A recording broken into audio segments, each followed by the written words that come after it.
지난주 목요일에 일본이 후쿠시마 핵오염수를 바다에 방류하기 시작했습니다. 태평양 해류가 돌고 돌아 우리나라에 도착하는 데는 몇 년이 걸린다고 합니다. 그때까지 안심해도 되겠습니까? 이번 핵오염수 방류가 이 지구상에 어떤 결과를 불러올지 아무도 예측할 수 없습니다. 우리가 사는 지구 생태계가 엄청나게 파괴되고 있습니다. 우리는 지구 전체가 하나라는 것을 잊지 않아야 합니다. 경제적으로 하나인 것뿐만 아니라 생태계가 하나라는 것, 우리는 결코 잊어서는 안 됩니다. 사람과 동물이 연결되어 있습니다. 바다와 육지 또한 공중이 다 연결되어 있습니다. 우리가 동물과 더불어 살아가고 또한 바이러스와 더불어서 살아가고 있습니다. 우리가 하나님이 지으신 이 세상 또 동물, 식물을 무자비하게 다루면 안 되고 심지어는 바이러스, 미물조차도 잘 대해야 합니다. 기후 생태계가 큰 위기를 겪고 있다는 것 우리가 잘 알고 있습니다. 극지의 빙하가 녹으면 거기 있던 바이러스가 이제는 모든 생물을 급습할 것이라 라는 예측들을 하고 있습니다. 이렇게 우리는 우리가 살아가고 있는 전 세계가 그리고 모든 생물이 연결되어 있다, 하나다라는 것을 알아야 합니다. 사람이 유일한 하나님의 형상이지만 하나님께서는 이 세상 모든 생물들과 함께 살아가라고 하셨습니다. 오늘 창세기 9장 말씀을 가지고 하나님께서는 마지막 날까지 모든 생물을 돌보신다 라는 주제로 말씀을 전하려고 합니다. 첫째로 하나님께서는 모든 생물과 언약을 맺으셨습니다. 둘째로 하나님께서는 모든 생물과 관계하십니다. 셋째로 하나님께서는 모든 생물을 기억하십니다. 하나님께서 모든 생물과 더불어 언약을 맺으셨고 그래서 그 생물들과 직접 관계하고 계시고 또한 그 모든 것들을 마지막 날까지 기억하신다 라는 것입니다. 첫째로 하나님은 모든 생물과 더불어 언약을 맺으셨습니다. 우리가 알고 있듯이 노아 시대에 홍수가 일어났습니다. 사람을 포함한 땅의 모든 생물이 수장이 되었습니다. 하나님은 홍수 후에 노아와 그의 자녀들에게 복을 주십니다. 첫사람 아담에게 하신 것처럼 생육하고 번성하라고 하십니다. 하나님께서는 노아와 그의 자녀들에게 복을 주셨을 뿐만 아니라 그들과 더불어 언약을 맺었습니다. 놀라운 것은 하나님께서 노아와 그의 자녀들과 더불어 맺으시는 언약 안에 모든 생물이 포함된다는 사실입니다. 오늘 본문 9절을 보십시오. 내가 내 언약을 너희와 너희 후손과 그리고요 너희와 함께한 모든 생물 곧 너희와 함께한 새와 가축과 땅의 모든 생물에게 세우리니 방주에서 나온 모든 것 곧 땅의 모든 짐승에게니라. 하나님께서 노아와 더불어서 또 그의 후손과 더불어서 언약을 맺겠다고 하시는데 여기에 하나님이 방주에 넣으신 모든 생물, 살아남은 그 생물과 함께 언약을 맺겠다고 하십니다. 그런데 흥미로운 것이 여기에 빠진 생물이 있죠. 무엇입니까? 무엇이 빠졌습니까? 물고기가 빠졌습니다. 물고기는 방주에 굳이 들어갈 필요가 없지요. 물에서 살기 때문에 물고기가 방주에 들어갈 필요가 없었기 때문에 여기 물고기가 빠져 있습니다. 그렇다면 하나님께서는 방주에 들어가지 않은 물고기하고는 언약을 맺지 않았다라고 말할 수 있겠습니까? 아닙니다. 하나님께서는 모든 생물과 더불어서 언약을 맺으셨습니다. 다르게 말하자면 하나님께서 지구 자체와 더불어서 언약을 맺으셨다라고 말해도 됩니다. 언약이 확대됩니다. 누구를 구원해 주겠다는 언약이 아닙니다. 믿음으로 반응하라, 그런 맺는 언약이 아닙니다.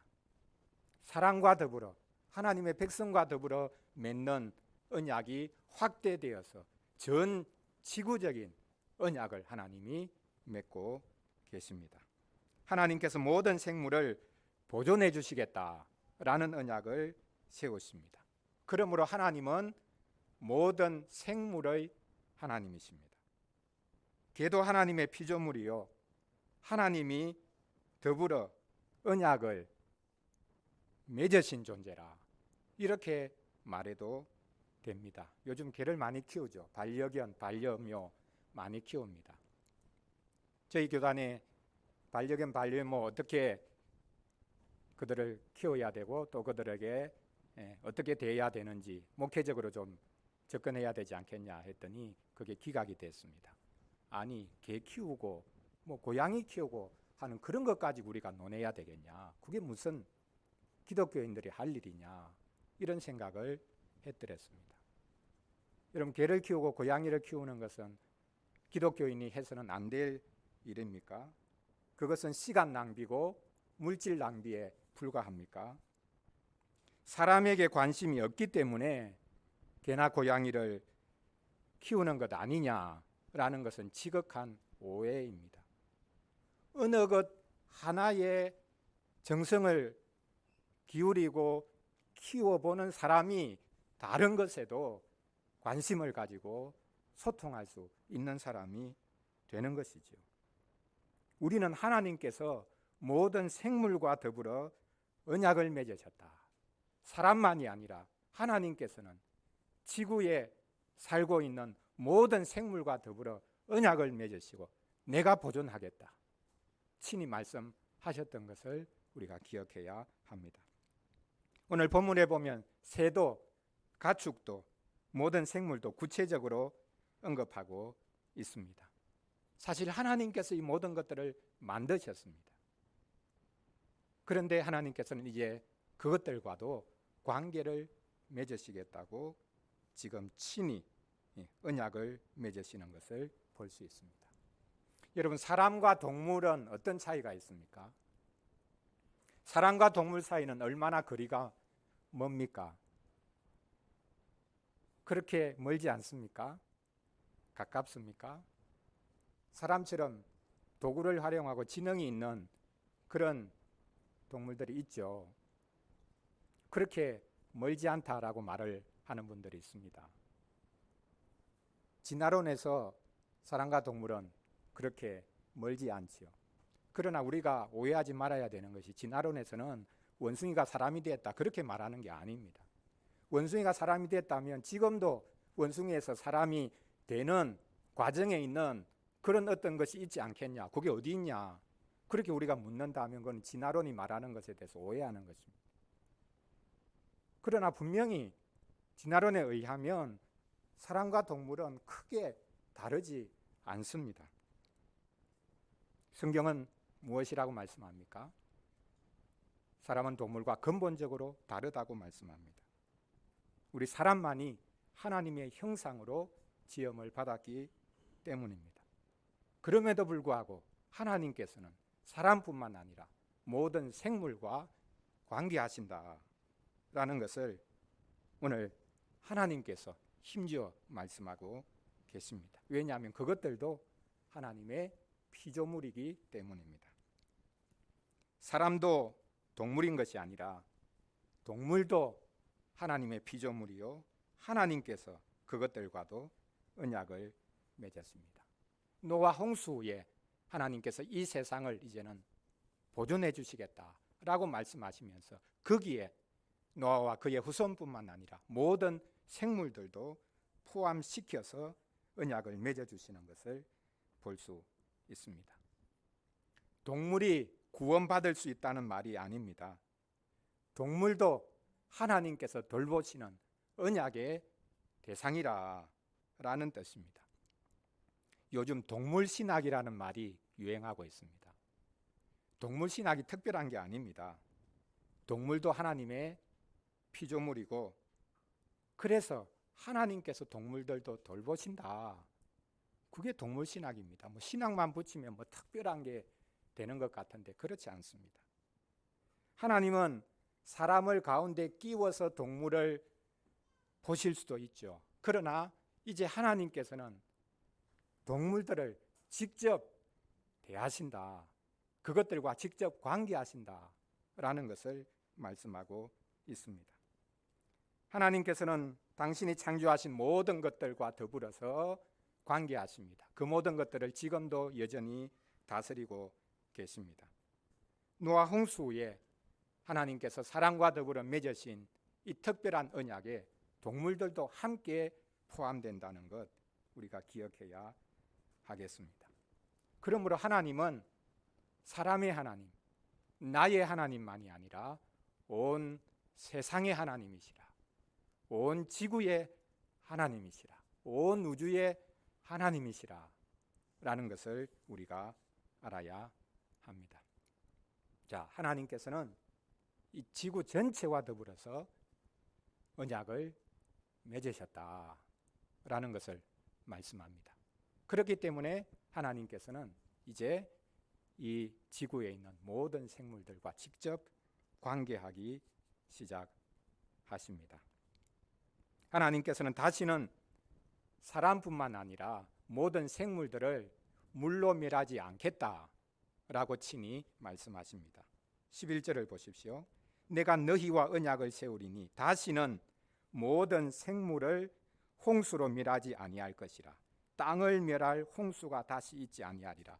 너희와 언약을 맺는다 그렇게 하시고는 모든 생물을 홍수로 멸하지 않겠다라고 말씀을 하십니다.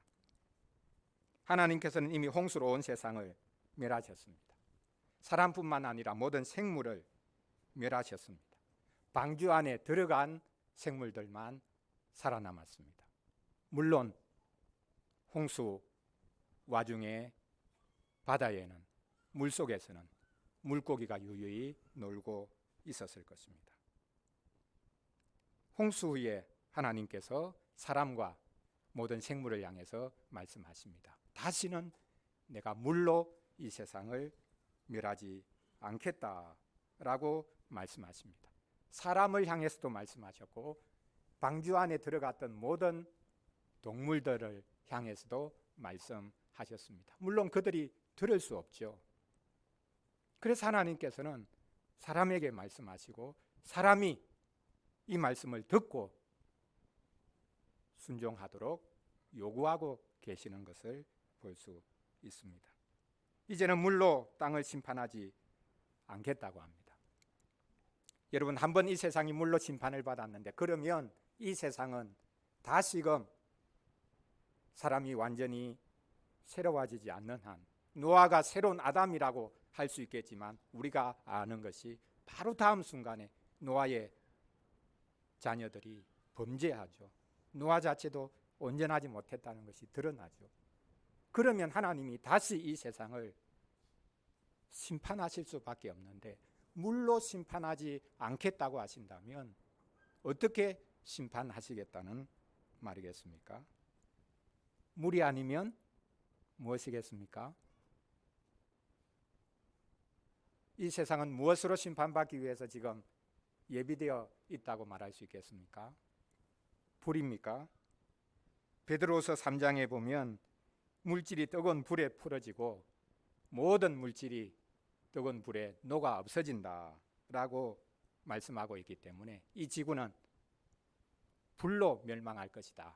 이렇게 예상하는 분들이 많습니다.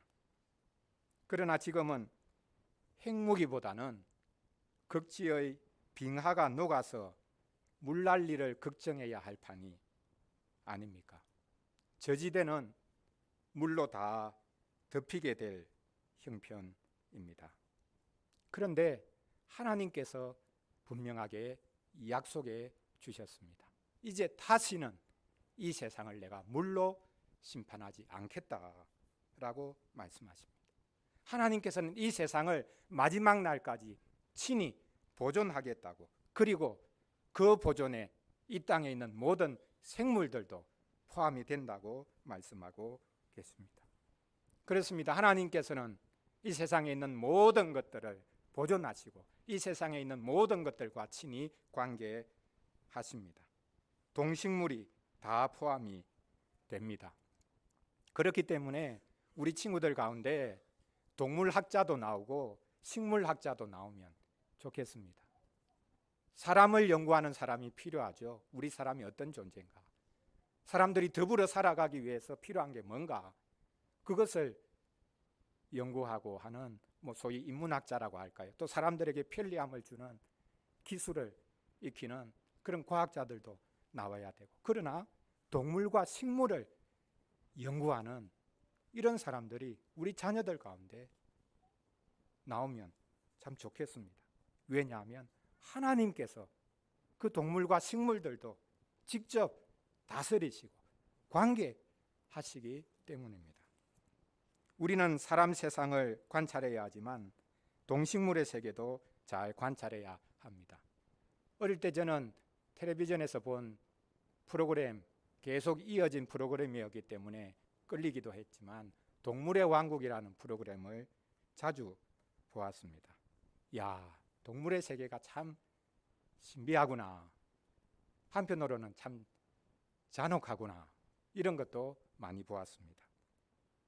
우리는 종종 사람의 세계를 이런 동물의 세계에 비유하기도 하지 않습니까? 약육강식의 세계라고 사람의 세계를 그렇게 말하기도 합니다. 동물은 본능으로만 움직이죠. 그러나 그것만이 아닙니다. 동물들은 그 동물들 세계 안에서 나름대로 생존의 방식이 있을 뿐만 아니라 더불어 살아가는 방식이 있습니다. 우리는 욥기를 통해서 하나님께서 생물들과 어떻게 관계하시는지 잘 알 수 있습니다. 여러분, 욥기 시작과 끝부분이 어떻게 보면 전혀 다른 이야기, 도대체 왜 앞뒤가 이렇게 안 맞냐, 이런 생각을 할 때가 있지 않습니까? 처음에는 하나님께서 욥에게 끔찍한 고난을 당하게 하시는 그 이야기로 시작합니다. 친구들이 와서 서로 막 논쟁을 하죠. 너가 이렇게 끔찍한 재난을 당한 것은 분명히 죄가 있었다. 그 죄를 토해라. 나는 죄가 없다. 어떻게 하나님이 이러실 수가 있냐. 이렇게 이제 계속 주고받고 하죠. 나중에 하나님이 직접 나타나십니다. 하나님이 뭐라고 말씀하십니까? 욥이 무엇 때문에 그런 끔찍한 재난을 겪고 있는지 그 이유를 말씀하십니까? 아닙니다. 하늘에서 마귀가 하나님께 고소한 내용, 그런 것에 대한 언급이 없습니다. 욥은 끝까지 자기에게 무슨 일이 일어났는지, 무엇 때문에 이런 끔찍한 재난을 겪어야 되는지 알 수 없었습니다. 하나님께서 밝히시지 않습니다. 그것만 밝히셨더라면 충분히 이해하고 고개를 끄덕일 수 있었겠죠. 그러나 하나님은 그것에 대해서 함구하십니다. 한마디도 하지 않으십니다.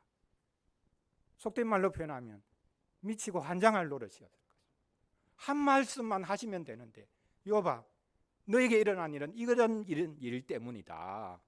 말씀하시면 되는데 그 말씀하지 않으시죠. 대신에 하나님은 엉뚱하게 욥을 데리고 한가하게 이 동물의 왕국을 보여주고 계십니다. 그 마지막 장면이 바로 이것 아닙니까? 근데 이상한 것이요, 욥이 하나님께서 이 동물의 왕국을, 이 신비한 왕국을 어떻게 다스리시는가 라는 것을 보여주고 나니까 욥이 하나님, 제가 이제는 하나님을 봅니다. 이렇게 말했습니다. 그전에는 제가 하나님에 대해서 듣기만 했는데 이제 하나님을 봅니다. 이렇게 말했습니다. 그리고는 하나님께 굴복하죠. 하나님이 하시는 일은 다 옳습니다. 이렇게 고백을 합니다. 어떻게 이런 고백이 가능했습니까? 동물 세계를 보고 하나님을 볼 수 있었던 것입니다. 여러분, 우리가 신학책을 보고 성경만 본다고 해서 하나님에 대해서 다 알게 되는 게 아닙니다. 하나님이 만드신 세상을 보고서도 얼마든지 하나님이 이 세상을 지으시고 지금도 신묘막측하게 다스리고 계시구나. 그것을 우리가 알 수 있습니다. 물론 야생동물의 세계는 잔혹합니다. 야생동물의 세계를 통해서 타락의 쓴 모습을 우리가 볼 수 있기도 합니다. 그러나 그 세계조차도 하나님께서 친히 다스리시고 관계하고 계신다라는 것을 우리는 알 수 있습니다. 어떻게 보면 동물들도 이 타락을 맛보고 그래서 고통 가운데 자기들을 건져주시기를 하나님 앞에 구하고 있습니다.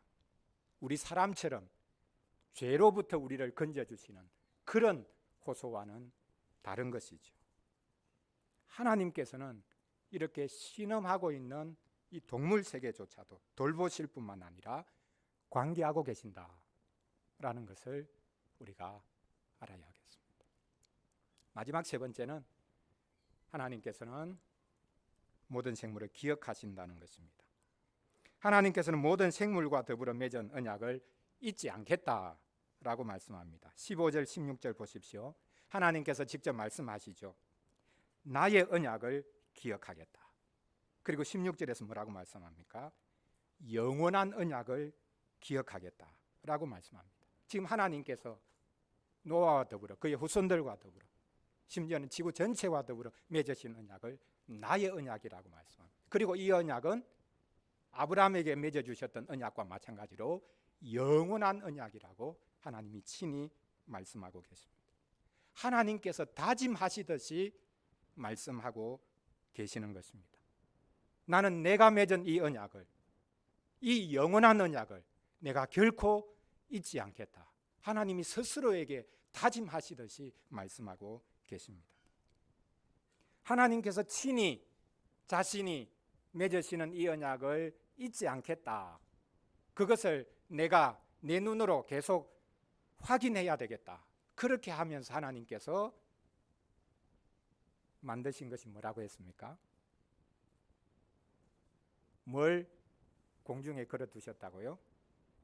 무지개를 걸어두셨습니다. 비 온 뒤에 무지개가 생기는데 사람으로 하여금 하나님의 언약을 기억하도록 그렇게 걸어두신 것뿐만 아니라 하나님께서 친히 계속 보고 싶어 하셔서 기억하시기 위해서 공중에 무지개를 걸어두신 것입니다. 무지개는 자연적인 현상이지요. 그러나 언약의 표시이기도 합니다. 할례가 언약 백성의 표징이었듯이 무지개가 온 지구 전체를 하나님이 마지막까지 보존하시겠다라는 언약의 표징이요 표시입니다. 무지개 하면 영어로 뭡니까? 무지개요? 영어 레인보우. 보우가 뭡니까? 보우. 앞에 레인 있고 뒤에 보우가 있는데 보우가 뭡니까? 활입니다. 활. 원문에 보면 그냥 무지개가 아니라 그냥 활로 되어 있습니다. 하나님께서 공중에 활을 걸어 놓으셨다는 겁니다. 고대 근동 세계에 있어서 활은 전쟁 시나 사냥을 나갈 때 사용하는 도구고 그 강력한 도구였습니다. 활은 심판의 상징이었습니다. 하나님께서 공중에 활을 걸어 놓으셨습니다. 지금 홍수가 어떻게 내린 겁니까? 하나님의 심판이죠. 그럼 이 세상은 또다시 계속적으로 하나님의 심판을 받을 수밖에 없습니다. 어떻게 보면 이 활은 온 공중, 사람들이 보는 공중에 나타나서 하나님의 심판을 상기하는 역할을 하고 있는 것입니다. 그러나 전쟁이 끝나면 왕은 활을 자기 왕궁 벽에 편안히 걸어 놓습니다. 그렇기 때문에 이 활은 심판의 활을 보여주면서 동시에 하나님의 긍휼의 활을 보여주기도 합니다. 마지막 날까지 이 세상이 아무리 악해도 내가 이 땅을 보존하겠다. 이 땅에 있는 모든 생물까지도 내가 보존하겠다라는 하나님의 약속, 그것이 바로 무지개라는 것입니다.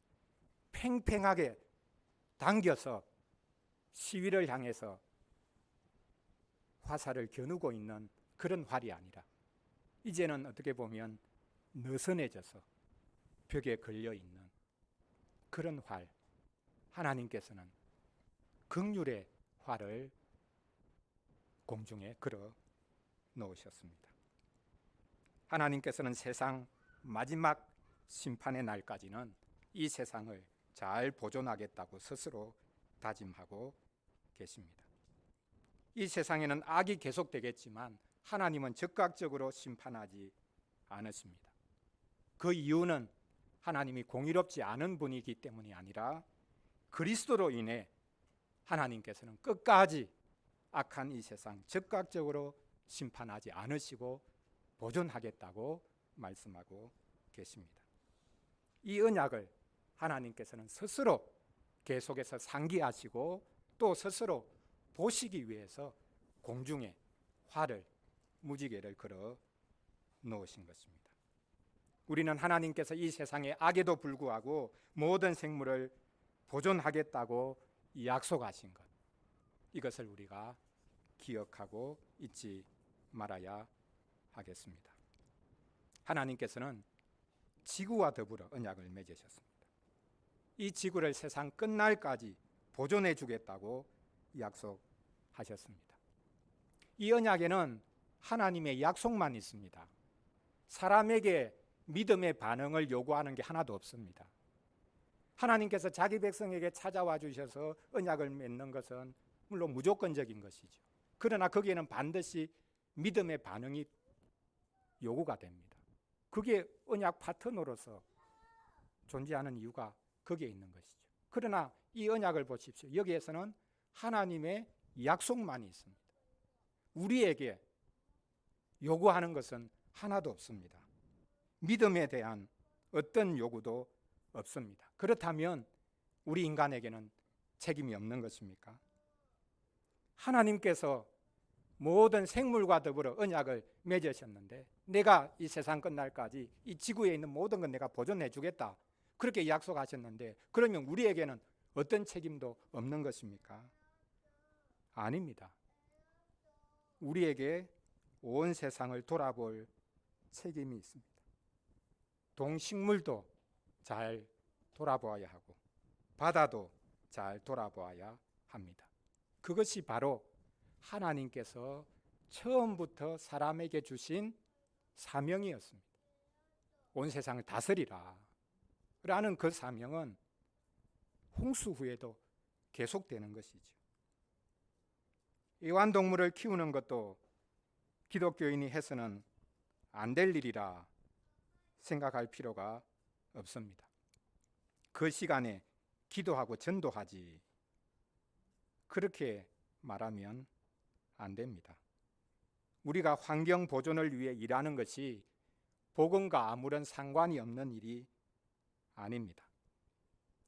역사를 살펴보면 사람들이 동물을 특별히 얼마나 끔찍하게 대했는지, 끔찍하게 학살했는지 거듭 확인할 수 있습니다. 그리스 로마 시대에 동물들을 끔찍하게 다루었던 기록들이 많이 남아 있는데요. 로마 제국이 지중해를 지배하면서 5세기까지 이 북아프리카에 있는 코끼리가 대부분 다 멸종했습니다. 왜 멸종했겠습니까? 코끼리 사냥을 했기 때문이겠죠. 왜 사냥했겠습니까? 무엇이 필요해서 사냥했겠습니까? 고기가 필요해서 사냥했을까요? 상아 때문입니다. 예. 상아를 위해서 코끼리를 죽이고 그 몸뚱아리는 그들도 보지도 않죠. 귀족들이 자기들 기중품으로 빼앗기 위해서, 왕궁을 아름답게 꾸미기 위해서 무자비하게 북아프리카 코끼리들을 거의 멸종에 이르기까지 잡고 죽였습니다. 또한 우리가 잘 알고 있는 초대교회 때 콜로세움 이야기 알죠? 글래디에이터들이 짐승과 더불어 싸우는데 거기에 코끼리도 이제 데리고 와서 무자비하게 죽이는 장면을 보고 사람들은 쾌감을 얻는 이런 장면도 우리가 영화에서도 흔히 볼 수 있는 장면입니다. 우리는 멸종하고 있는 생물들을 기억해야 하겠습니다. 지금 이 시간에도 전 세계적으로 수많은 생물 종들이 멸종하고 있습니다. 우리는 생물 다양성 보존을 위해 노력해야 합니다. 하나님께서는 생물 다양성이 보존되기를 원하십니다. 여러분, 사람만 살아남으면 행복하겠습니까? 식물이 없고 동물이 없는 그런 다양한 식물들, 동물들이 없는 세계를 생각해 보십시오. 우리가 지금 그렇게 하고 있습니다. 그러므로 생물 다양성 보존을 위해 노력하는 것은 복음과 전혀 관계없는 것이 아닙니다. 하나님은 우리 마음의 주인이실 뿐만 아니라 창조 세계 전체의 주인이십니다. 하나님께서는 다양한 생물이 이 땅에서 살고, 그래서 우리와 함께 하나님께 영광 돌리기를 원하고 계십니다.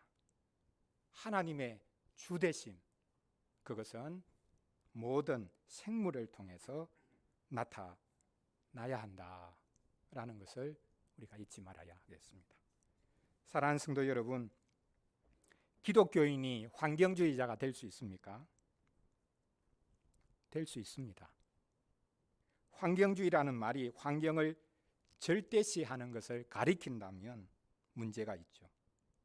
우리는 환경을 절대시하는 것이 아니라 하나님께서 이 지구 환경을 지금도 보존하고 계신다는 것, 이것을 알아야 합니다. 그렇다면 기독교인은 환경 보호에 적극 앞장서야 합니다.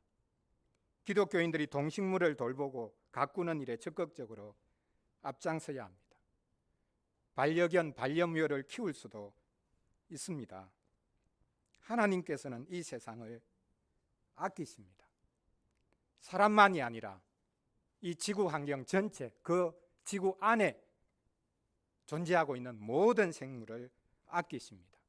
지금도 하나님께서는 다짐하고 계시고, 하나님이 친히 걸어놓으신 그 공중에 걸어놓으신 활을 하나님이 보시면서 다짐하고 계십니다. 내가 마지막 날까지 이 모든 것들을 지켜내겠다. 내가 이 모든 것들을 내가 지켜내겠다. 그렇게 말씀하고 계십니다. 그것에 대해서 우리 기독교인들은 그냥 아무런 감정 없이 그냥 있으면 되는 것입니까?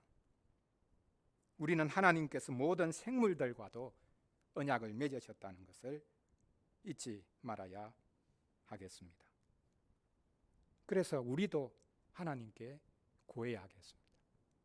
하나님, 우리가 하나님이 만드시고 하나님이 지금도 보존하고 계시는 이 모든 생물들, 저희들이 잘 보존하겠습니다. 저희들에게 지혜를 주시기를 원합니다. 특별히 우리 다음 세대를 위해서라도 우리가 이 지구 환경을, 그리고 하나님이 만드신 보존하시는 모든 동식물들을 잘 보존하고 돌아보아야 하겠습니다. 이제부터 우리는 멸종하는 종들을 하나씩 찾아보고 그것들이 멸종하지 않기를 기도해야 하겠습니다. 이제부터 하나님의 세상, 하나님의 언약, 그것을 더 잘 생각하고 또 더 잘 돌아보아야 하겠습니다. 이것이 곧 언약 백성된 우리들의 모습이어야 할 것입니다. 기도하겠습니다.